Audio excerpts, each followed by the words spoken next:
आज का सेशन बहुत ज्यादा इंपॉर्टेंट होगा और आज मिलाने वाले हैं सिमरन दुरेजा से जिन्होंने IGT2W में टॉप किया है। Hello everyone, my self Simran Dureja. I am from Meerut और मेरी मोस्टली स्कूलिंग यहीं से हुई है। After that I went up and did my graduation from Delhi university in bachelors in computer science honours course.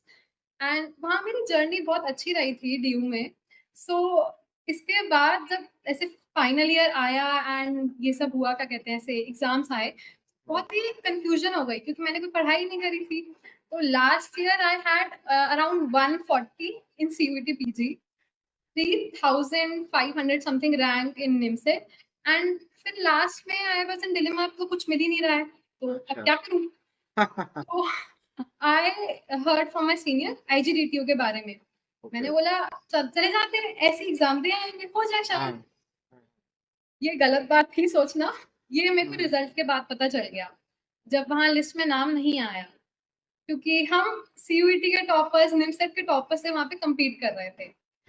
तो उसके बाद मेरे को थोड़ा शॉक फैक्टर लगा। ऐसे में 1-1.5 महीना डिप्रेशन टाइप में थी, नॉट एग्जैक्टली डिप्रेशन, बट हाँ ऐसे डिलेमा में थी यार क्या करूँ। बिकॉज पीपल, मतलब कॉलेज में मेरी CGPA एंड ऑल काफी बैलेंस रही थी। So people were looking up to me कि मैं कुछ तो कर ही लूंगी, कहीं तो अच्छे कॉलेज घुस ही जाऊंगी। एंड ऐसे 5-6 लोग मेरे ही बैच के मेरे टू DU NIT, यहाँ तक कि IGDTU में भी मेरी एक जान पहचान की लड़की है। सो इस वजह से आई वाज लाइक कुछ नहीं मिला। तो फिर आई डिसाइडेड कि हाँ यार ड्रॉप लेना पड़ेगा, because I know I can do better than this. And इस साल मैंने यही 3 एग्जाम फिर से दिए and CUET PG 217, NIMCET 639 and IGDTU rank 1। Wow, एक वर्ड होता है वाओ। तो एग्जैक्टली तुमने अचीव करा। और एक चीज मुझे मतलब आपके इंट्रोडक्शन से समझ में आई कि तैयारी बहुत ज्यादा मैटर करती है। बिना प्रिपरेशन के आप मतलब वो चीज, वो रिजल्ट नहीं दे सकते हैं। तो आपको ये लाइक रियलाइज हुआ कि यार बिना प्रिपरेशन, बिना गाइडेंस के और बिना चीजों को मैनेज करके हम बहुत अच्छा नहीं कर सकते। तो जो लास्ट ईयर तुमने एग्जाम दिया था और इस बार एग्जाम दिया, तो क्या ऐसा डिफरेंस, क्या ऐसी चीजें करी जो लास्ट ईयर तुम्हें फील हुई, लैक करी, जो रोड मैप फॉलो कराओ जिससे कि 2026 में कोई सिमरन दुरेजा की तरह टॉप करे और अच्छा रिजल्ट निकाले? वेल आई होप अगली बार भी काफी सारी लड़कियां अच्छी पोजीशन लेके आ पाए और बेटर कॉलेजेस भी जा पाए। अगर बात करी जाए क्या चेंजेस हुए हैं, तो पिछली बार there was no study at all.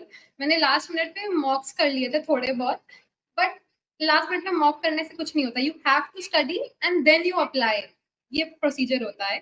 And a lot of people have been asking me about कि स्ट्रैटेजी क्या रही है, तुम्हारी स्ट्रैटेजी क्या रही है। एज सच कोई स्ट्रैटेजी नहीं होती है, हम सबका पढ़ने का तरीका अलग है, अपने तरीके से पढ़ना है। बट अगर टिप्स की बात करी जाए तो मैं कुछ टिप्स दे सकती हूँ आप लोगों को। सबसे पहली बात इज कंसिस्टेंसी। हर दिन ना सेम नहीं होगा, किसी दिन you will study a lot, किसी दिन you will not study at all. Okay, तो कंसिस्टेंसी का मतलब ये है कि जो दिन है ना जिस दिन नहीं पढ़ोगे, तो मैं कोशिश करनी है कि तुम उस दिन भी कुछ ना कुछ आउटपुट निकाल सको। रेगुलर पढ़ना है, चाहे थोड़ा पढ़ो, ठीक है, पढ़ना जरूर है अपने साइड से, ठीक है। एंड देन इज कि अपना, मेरे को ऐसा लगता है कि अगर हम अपना गोल अपने बिल्कुल फेस के आगे रखेंगे तो हमारे को पता चलता रहेगा कि ये करना है। सो आई हैड दिस हैबिट कि स्टिकी नोट्स पे आई वुड राइट कि इस हफ्ते में मेरे को ये करना है, एंड मैं अपनी इसी डेस्क के ऊपर लगा देती थी कि इस बार ये करके आना है। और ये जो आप एम बना रहे हो ना, ये थोड़े रियलिस्टिक होने चाहिए। ये नहीं है कि बिल्कुल NIT त्रिची लिख दिया और आपका स्कोर टॉप में चल रहा है 350। ना रियलिस्टिक, आप ऐसा बोलोगे कि अगले हफ्ते तक I will try to make my score reach 400, हाँ अगले हफ्ते तक 500, मतलब 450 फिर 500, ऐसे ऐसे करके। And similarly for other exam, आपने अपनी स्ट्रेंथ को पहचानना है कि आपकी स्ट्रेंथ किस चीज में बन रही है मॉक्स में। लाइक आई रियलाइज कि मेरी मैथ्स थोड़ा वीक है और मेरा कंप्यूटर थोड़ा सा स्ट्रांग है, तो जहाँ पे कंप्यूटर आएगा वहां पे मुझे एक एज मिल जाएगा।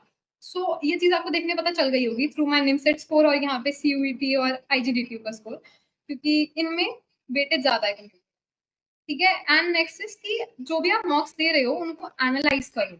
ये देखो कि मैंने क्या क्या गलतियां करी हैं, गलतियां किस टाइप की हो रही हैं। क्या मतलब मैं सॉल्विंग में मिस्टेक कर रही हूँ, लास्ट मिनट सॉल्विंग मिस्टेक मार दी, या फिर मैंने क्वेश्चन ही नहीं आता मेरे को, मतलब मैंने पढ़ा है बट मुझसे क्वेश्चन ही नहीं बन रहा है, इसका मतलब आपको क्वेश्चन और करने की जरूरत है, ठीक है। फिर इसके बाद एक मेरी हैबिट थी कि जैसे ही टॉपिक खत्म हो गया तो मैं टॉपिक के एंड में एक शॉर्ट नोट्स बना लेती थी जिसमें फॉर्मूले होते थे बेसिकली, या फिर जो क्वेश्चंस मेरे को अटक रहे हैं, एक क्वेश्चन का टाइप जैसे अटक रहा है तो उसका एक क्वेश्चन लिख लिया कि ये क्वेश्चन ऐसे होगा तो इसका टाइप ऐसे होगा।